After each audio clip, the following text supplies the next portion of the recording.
Lady வேற யாரும் இல்லப்பா, அந்த லேடி இந்த கேடி மேடம் பா, இந்த கேடி மேடம். டீச்சர் வேலையை விட்டுட்டு நமக்கே தெரியாம அந்த சப்ளையர் வேலையை இவ பாத்துட்டு இருந்திருக்கா. என்ன மாமா சொல்றீங்க? அக்காவா? உங்க அக்காவே தான், உங்க அக்கா. எனக்கு பார்த்த உடனே பதறிடுச்சுப்பா. இவகிட்ட போய் இங்க வேலை பாக்குற அவசியம் ஏன் வந்துச்சுன்னு இவகிட்ட கேட்டேன். என்கிட்ட உண்மையை சொல்லவே இல்லையே.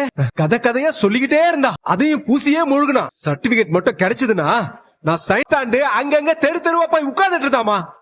அந்த மாதிரி நம்மளால ரொம்ப நாள் இருக்க முடியாதுன்னு ஹோட்டல்ல போய் மேடம் வேலைக்கு சேர்ந்திருக்காங்க.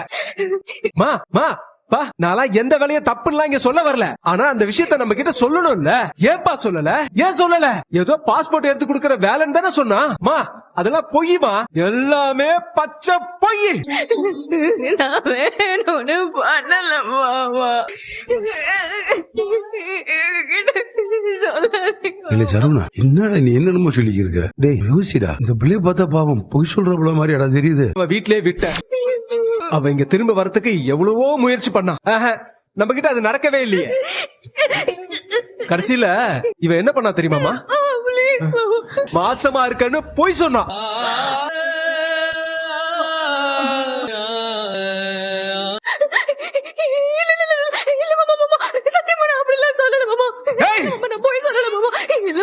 சொன்ன வாய திறக்காதன்னு. அந்த விஷயத்துல போய் சொல்லல.